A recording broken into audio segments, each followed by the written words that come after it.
Viewers, welcome to metro style. வீடியோக்குள்ள போறதுக்கு முன்னாடி மெட்ரா ஸ்டைலை சப்ஸ்கிரைப் பண்ணாதவங்க சப்ஸ்கிரைப் பண்ணிட்டு கொஞ்சம் சப்போர்ட் பண்ணுங்க. வாங்க வீடியோக்குள்ள போகலாமா? ககன் பூமி சீரியல்ல என்ன நடந்துட்டு இருக்குன்னு பார்க்கலாமா? இந்த இடத்துல பரபரப்பா போயிட்டு இருக்குன்னே சொல்லலாம். அபுர்வா இந்த மாதிரி அவங்க பண்ணுவாங்கன்னு அவங்களே நினைச்சு பார்த்திருக்க மாட்டாங்க. அப்படி சந்திரா என்ன பண்ணாங்கன்னு பார்க்கலாமா? நம்ம கேபி பண்ண ஒரே ஒரு விஷயத்தினால சரச்சந்திரா கேபி கிட்ட மாட்டி முழிச்சிட்டு இருக்காரு. கேபி என்ன சொன்னாலும் சந்திரா கேட்பாரு. இனிமே கேபி சந்திரா கிட்ட என்னென்ன விஷயத்தெல்லாம் சொல்றாரோ அதே மாதிரியே நடந்துட்டு இருக்காரு சந்திரா. ஆமா, அப்படிதானே நடக்கணும், இல்லைன்னா பெரிய குழப்பம் ஆயிடுமே. கேபி சந்திரா கிட்ட ஸ்ட்ரிக்ட்டா சொல்லிட்டாரு. இந்த மாதிரி ககனை நீங்க மருமகனா ஏத்துக்கிட்டு சிறப்பான முறையில வீட்டுக்கு அழைச்சு அவங்களுக்கு பண்ண வேண்டிய கடமையெல்லாம் நீங்க பண்ணிதான் ஆகணும் அப்படின்னு சொல்றாரு கேபி. அதனால நீங்க நேரடியா வீட்டுக்கு போய் அவங்கள அழைச்சிட்டு வந்தாதான் அது முறையா இருக்கும் அப்படின்னு சொல்லிட்டு இருக்காரு கேபி. உடனே சந்திராவும் இதுக்கெல்லாம் சரி சொல்லிட்டு ககனையும் பூமியும் அழைக்கிறதுக்காக அவங்க வீட்டுக்கே நேரடியா போறாங்க.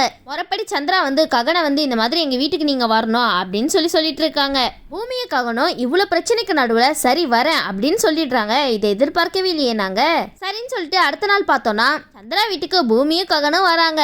உடனே அபுர்வாக்கு தான் அவங்க வீட்டுக்கு வந்தா பிடிக்காதே. உடனே அபுர்வா அங்கேயே நில்லுங்க, உள்ள வராதீங்க அப்படின்னு சொல்றாங்க. உடனே அந்த இடத்துல எல்லாருமே ஷாக் ஆகி பார்த்துட்டு இருக்காங்க அபுர்வாவையே. ஆனா அந்த இடத்துல அபுர்வா நம்மளுக்கே ஒரு ட்விஸ்ட் தராங்க. கையில ஆர்த்தி தட்டோட வந்துட்டு இருக்காங்க. உடனே இதை பார்த்துட்டு சரி கேபி கிட்ட கேக்குறாங்க, அப்பா நம்ம கண்ணால பாக்குறது எல்லாம் உண்மையா அப்படின்னு சொல்லி கேட்டுட்டு இருக்காங்க. உண்மைதான் உண்மைதான். உடனே கேபி சொல்றாங்க, ஆமா எனக்கே பார்க்க ஆச்சரியமா தான் இருக்கு, சரி என்ன நடக்குதுன்னா பாப்போமே அப்படின்னு சொல்லிட்டு இருக்காங்க கேபி. அந்த இடத்துல பூமிக்கும் ககனுக்கும் அவங்க கையாலேயே ஆர்த்தி எடுக்க வச்சிடறாங்க சந்திரா. அபுர்வா அவங்க கையாலேயே ககனுக்கும் பூமிக்கும் ஆர்த்தி எடுத்து வீட்டுக்குள்ள அழைக்கிறாங்க. அடடே அபுர்வா, இதை எதிர்பார்க்கவே இல்லையே, கடைசியில உங்க கையாலேயே ஆர்த்தி எடுக்க வச்சு. உடனே அபுர்வா ககனையும் பூமியும் வீட்டுக்குள்ள கூப்பிடுறாங்க. சந்திரா இந்த மாதிரி விஷயத்த பண்ணனாலதான் ககனை நம்மளே கையால ஆர்த்தி எடுத்து வீட்டுக்குள்ள அழைக்கிற மாதிரி ஆயிடுச்சுன்னு அபுர்வா நினைச்சிட்டு இருக்காங்க. சரின்னு சொல்லிட்டு ஆர்த்தி எல்லாம் எடுத்து முடிச்சுட்டு வீட்டுக்குள்ள வராங்க. அப்ப சரி ஒரு விஷயத்த சொல்றாங்க. வீட்டுக்குள்ள வரதுக்கு முன்னாடி நான் ஒரு விஷயத்த சொல்றேன், அதுக்கப்புறம் தான் நீங்க வரணும் அப்படின்னு சொல்லிட்டு இருக்காங்க. உடனே என்னடா விஷயம் அப்படின்னு சொல்லி கேட்டுட்டு இருக்கும் போது நீங்க பூமி யாருன்னு இங்க சொல்லணும், அதே மாதிரி பூமி நீங்க யாருன்றதை இந்த இடத்துல சொல்லணும் அப்படின்னு சொல்லிட்டு இருக்காங்க. உடனே ககன் ஒரு பக்கம் யோசிக்கிறாங்க, ஏன்டா என் உயிரை போட்டு இப்படி எடுக்கிற. உடனே ககன் என்ன பண்றது, ஏதாவது சொல்லிதானே தொலைனா அப்படின்னு சொல்லிட்டு பூமி என்னோட மனைவி அப்படின்னு சொல்றாங்க. உடனே பூமிக்கு சந்தோஷம் தாங்க முடியல, ரெக்க கட்டி பறக்கிற மாதிரி இருக்குமே பூமி. இன்னொரு பக்கம் பூமி ககன் என்னோட புருஷன் அப்படின்னு சொல்லிட்டு இருக்காங்க. ககன் இதை கேட்டு உங்களுக்கு எரிச்சலா வருமே. ரெண்டு பேரும் மாத்தி மாத்தி அவங்க வாயால இந்த விஷயத்த சொல்லும் போது கேட்கவே ரொம்ப சூப்பரா இருக்கு. சரின்னு சொல்லிட்டு எல்லாருமே வீட்டுக்குள்ள உட்கார்றாங்க. வீட்டுக்குள்ள உட்கார்ந்துட்டு எல்லாரும் பேசிட்டு இருக்காங்க. அப்போன்னு பார்த்து சரி இன்னொரு விஷயத்த சொல்றாங்க, நம்ம இப்ப எல்லாருமே ஒரு கேம் விளையாடலாம். பொண்ணு வீட்டு சைட்ல இருந்து அவங்க எல்லாரும் சேர்ந்து பொண்ணை தூக்கணும், மாப்பிள்ளை வீட்டு சைட்ல இருந்து நானு அப்பா மாமா எல்லாருமே சேர்ந்து ககனை தூக்குவோம் அப்படின்னு சொல்லிட்டு இருக்காங்க. ரெண்டு பேரையுமே ஐட்டா தூக்கணும். யார் ரொம்ப ஐட்டா தூக்கி மாலையை ஃபர்ஸ்ட் போடுறாங்களோ அவங்க தான் இந்த விளையாட்டுல வின்னர் அப்படின்னு சொல்லிட்டு இருக்காங்க. இந்த கேம் ரொம்ப சூப்பரா இருக்கே. உடனே இந்த இடத்துல இந்த விஷயத்தெல்லாம் கேட்டுட்டு அபுர்வா ரொம்பவே கோவப்படுறாங்க. எதுக்கு இந்த மாதிரிலாம் பண்ணிட்டு இருக்காங்க, இந்த நேரத்துல இந்த மாதிரி விளையாட்டுலாம் ரொம்ப முக்கியமா அப்படின்னு சொல்லிட்டு இருக்காங்க அபுர்வா. அபுர்வா உங்களுக்கு வேற வழியே இல்ல, நீங்க ரொம்ப இக்கட்டான சூழ்நிலையில மாட்டிட்டு இருக்கீங்க. உடனே அபுர்வா நினைக்கிறாங்க, என்ன பண்ணி தொலைறது, சரச்சந்திரா சொல்றதை கேட்டுதானே ஆகணும் அப்படின்னு சொல்லி நினைச்சிட்டு இருக்காங்க. உடனே மருதாணி சித்தி சொல்றாங்க, இங்க பாரு அபுர்வா, அவசரப்பட்டு நீ ஏதாவது ரியாக்ஷன் பண்ணிடாத, புருஷனுக்காக இந்த விஷயத்தெல்லாம் நீ கொஞ்ச நேரம் பொறுத்து தான் ஆகணும். உடனே அபுர்வா சொல்றாங்க, என்ன பண்ணி தொலைறது, பொறுத்துக்கிறேன் அப்படின்னு சொல்லிட்டு இருக்காங்க. ஒரு பக்கம் இந்த விளையாட்டுலாம் முடிஞ்சதுக்கு அப்புறம் நம்ம சரி இன்னொரு விஷயத்தையும் பண்றாங்க. இந்த இடத்துல தண்ணி குடத்தை எடுத்துட்டு ஒருத்தருக்கு ஒருத்தர் மாத்தி மாத்தி தண்ணி ஊத்திக்கணும் அப்படின்னு சொல்லிட்டு இருக்காங்க. சரி இன்னொரு பக்கம் ககன் கிட்ட பேசிட்டு இருக்காங்க. ககன் அண்ணா, நீங்க செஞ்ச ஒரே ஒரு காரியத்தினால என்னோட வாழ்க்கையை திருப்பி போட்டுருச்சு, நீங்க மட்டும் இல்லனா இந்த வாழ்க்கை எனக்கு கிடைச்சிருக்காது அப்படின்னு சொல்லிட்டு இருக்காங்க இந்து. உடனே அந்த இடத்துல மீரா வந்துடுறாங்க. மீரா ககனை பார்த்துட்டு ரொம்ப கடுமையா பேசி விட்டுறாங்க.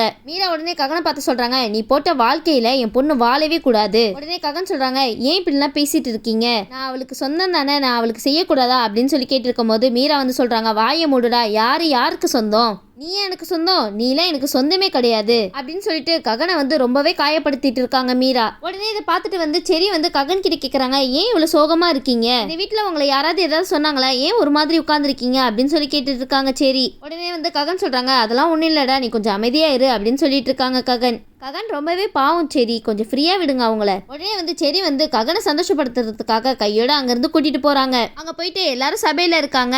சரச்சந்திராவும் அந்த இடத்துல இருக்காங்க. அப்போன்னு பார்த்து நம்ம சரி நேரா போய் நட்சத்திரா கிட்ட கேக்குறாங்க, உன்னோட மோதிரத்தை எனக்கு தர முடியுமா அப்படின்னு சொல்லி கேட்டுட்டு இருக்காங்க.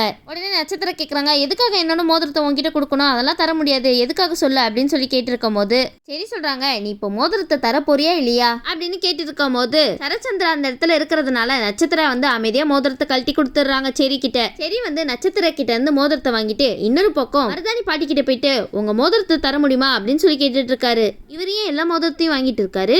அதுக்கு மருதாணி பாட்டி சொல்றாங்க, நீ எதுக்குடா எல்லாரும் மோதிரத்தையும் கேட்டுட்டு இருக்க? தங்க வைக்கிற வழிக்கு என்னோட மோதிரத்தை காணக்கிட்டனா வேற மோதிரம் எனக்கு யார் வாங்கி தருவா அப்படின்னு சொல்லிட்டு மருதாணி பாட்டி ஒரு பக்கம் கவலைப்பட்டு இருக்காங்க. உடனே சரி வந்து மருதாணி பாட்டி கிட்ட கேட்கறாங்க, இப்ப நீங்க குடிப்பீங்களா இல்லையா பாட்டி அப்படின்னு சொல்லி கேட்டுட்டு இருக்காங்க. மருதானியும் வந்து சரி குடுக்குறேன் அப்படின்னு சொல்லிட்டு கொடுத்துட்றாங்க மோதிரத்தை. உடனே சரி சொல்றாங்க, இந்த பானைக்குள்ள நான் இந்த மோதிரத்தை போடுவேன், யார் ஃபர்ஸ்ட் மோதிரத்தை எடுக்கிறீங்களோ அவங்க சொல்றத அப்படியே கேட்கணும் அப்படின்னு சொல்லிட்டு இருக்காங்க. சரி உடனே அந்த இடத்துல ககனும் பூமியும் ஒருத்தருக்கு ஒருத்தர் பார்த்து சிரிச்சிட்டு இருக்காங்க. ககன் வந்து கஞ்சாடிலே என்ன போட்டிக்கு தயாரா அப்படின்னு சொல்லி கேட்டுட்டு இருக்காரு. ஆனா இந்த சரி அந்த இடத்துல பயங்கரமா சீட்டிங் பண்றாங்க. மோதிரத்தை போடுற மாதிரி போட்டு சீட்டிங் பண்ணிருக்காங்க. ஆனா அந்த மோதிரத்தை உண்மையாவே போட்டாங்கன்னு பார்த்தா அவங்க கையில தான் வச்சிருக்காங்க. இந்த விஷயம் தெரியாம ரெண்டு பேரும் போட்டி போட்டுட்டு மோதிரத்தை தேடிட்டு இருக்காங்க. ஒண்ணுமே இல்லாத பானைக்குள்ள என்னத்தை தேடிட்டு இருக்கீங்க பூமி ககன்? ஆனா ரெண்டு பேருமே வந்து யார் கையில ஃபர்ஸ்ட் மோதிரம் கிடைக்குது அப்படின்னு சொல்லிட்டு விறுவிறுப்பா தேடிட்டு இருக்காங்க. உடனே சரி சொல்றாங்க, நான் தான் இன்னும் மோதிரத்தை போடவே இல்லையே, அங்க என்ன தேடிட்டு இருக்கீங்க அப்படின்னு சொல்றாரு. உடனே ககன் கேக்குறாரு, ஏன்டே பிள்ளை சீட்டிங் பண்ணிட்டு இருக்க அப்படின்னு சொல்லி கேட்டுட்டு இருக்காரு. இதை பார்த்துட்டு அபூர்வாவும் நட்சத்திராவும் ரொம்பவே டென்ஷன் ஆகுறாங்க. அபூர்வா அவங்களை வெறுப்பேத்துறதுக்கு தான் இந்த மாதிரிலாம் பண்ணிட்டு இருக்காங்க. சரின்னு சொல்லிட்டு இந்த பக்கம் வந்து மோதிர விளையாட்டுல வந்து நான் வந்து மறுபடியும் இந்த மோதிரத்தை அந்த பானைக்குள்ள போடுறேன், யார் ஃபர்ஸ்ட் எடுக்கிறாங்களோ அவங்க சொல்றதான் கேட்கணும் அப்படின்னு சொல்லிட்டு சரி வந்து மறுபடியும் மோதிரத்தை பானைக்குள்ள போடுறாரு. சரி இந்த தடையாவது மோதிரத்தை ஒழுங்கா போட்டீங்களா இல்லையா? உடனே இந்த இடத்துல ககனும் பூமியும் மோதிரத்தை எடுக்கிறதுக்காக முயற்சி பண்ணிட்டு இருக்காங்க. பார்க்கலாம் யாரு எடுக்கிறாங்கன்னு. ஒரு வழியா அந்த மோதிரத்தை பூமி எடுத்துறாங்க. ஆனா பூமி நினைக்கிறாங்க இந்த மோதிரத்தை ககனுக்கே விட்டு கொடுத்துடலாம் அப்படின்னு சொல்லிட்டு ககனுக்கு விட்டு கொடுத்துறாங்க. உடனே ககன் அந்த மோதிரத்தை எடுத்துறாங்கப்பா. உடனே வந்து ககன் ரொம்ப ஹாப்பி ஆயிட்டு, பாத்தீங்களா நான் தான் ஜெயிச்சேன் அப்படின்னு சொல்லிட்டு ரொம்ப ஹாப்பியா இருக்காரு. இதெல்லாம் பார்த்துட்டு கேபி வந்து ரொம்பவே சந்தோஷப்படுறாங்க. இதை தானே நம்ம எதிர்பார்த்தோம் அப்படின்னு சொல்லிட்டு.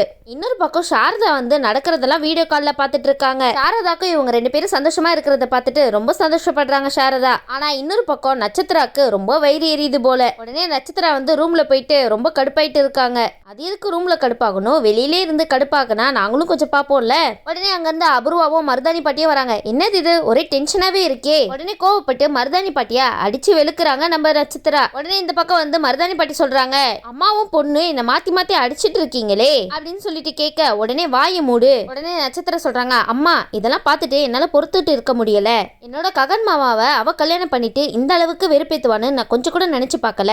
ஆசைப்பட்ட ககன் மாமா அவளுக்காக இந்த விஷயம்லாம் பண்ணிட்டு இருக்கும் போது எனக்கு அதை பார்க்க ரொம்ப கடுப்பா இருக்கு. ஆனா நீலாம் இதை பார்த்துட்டு சும்மா இருக்கியேமா அப்படின்னு சொல்லிட்டு கேட்டு இருக்காங்க. உடனே அபூர்வா சொல்றாங்க, நீ சின்ன பொண்ணு, உனக்கு இங்க நடக்கிறதுல எதுவுமே தெரியாது. இப்போ வந்து நம்ம அவசரப்பட்டு எதுவும் பண்ணக்கூடாது. இப்போ மட்டும் நம்ம அவசரப்பட்டு ஏதாவது பண்ணோம்னா வெளியே போறது நம்மளதான் இருக்கும். இந்த பூமியுக்காகணும் இந்த வீட்டுல சந்தோஷமா இருப்பாங்க, பரவாயில்லையா அப்படின்னு சொல்லி கேட்டுட்டு இருக்காங்க அபூர்வா. அதனால நீ கொஞ்ச நாளைக்கு அமைதியா இரு அப்படின்னு சொல்றாங்க. உடனே அபூர்வா வந்து நட்சத்திர கிட்ட சொல்றாங்க, நம்ம இந்த வீட்டுல இருந்தாதான் அந்த பூமியையும் ககனையும் வெளியே துரத்த முடியும். நீ அவசரப்பட்டு கோவப்பட்டு ஏதாவது பண்ணி தொலைஞ்சிட்டனா அப்புறம் வெளியே போக வேண்டியது நம்மளா மட்டும்தான் இருக்கும் அப்படின்னு சொல்லிட்டு ரொம்பவே கோவமா பேசிட்டு இருக்காங்க அபூர்வா நட்சத்திரா கிட்ட. நட்சத்திரா கொஞ்சமாவது அம்மா பிச்சு கேளுங்க. உடனே நட்சத்திரா வந்து இதெல்லாம் கேட்டுட்டு, என்னம்மா நீங்க பொறுமையா இருன்னு சொல்லிட்டு இருக்கீங்க, என்னால பொறுமையால இருக்க முடியாது அப்படின்னு சொல்லிட்டு கோவமா பேசிட்டு இருக்காங்க. நம்ம மருதாணி பாட்டி சும்மா இல்லாம உங்க அம்மா சோபச்சந்திராவை என்ன பண்ணான்னு தெரியுமா, உனக்கு அந்த விஷயத்த நான் சொல்லட்டுமா அப்படின்னு சொல்லிட்டு மருதாணி பாட்டி கேட்க அதுக்கு அபூர்வா வந்து போடு போடுன்னு போடுறாங்க மருதாணி பாட்டிய. பாவம் அவங்க பாட்டி எவ்வளவுதான் அடி தாங்குவாங்க. உடனே அபூர்வா வந்து அடிச்சுட்டு, கொஞ்ச நேரம் வாயை மூடு, வாயை திறந்த உன்னை நான் என்ன பண்ணுவேன்னு எனக்கே தெரியாது, நீயே எங்களை வெளியே துரத்தி விட்டுருவ போலியே உண்மையை சொல்லி அப்படின்னு சொல்லி கேட்டுட்டு இருக்காங்க அபூர்வா. உடனே மருதாணி பாட்டியும் அபூர்வா சொன்னதை கேட்டுட்டு வாய் மூடிட்டு அமைதியா இருந்துறாங்கப்பா.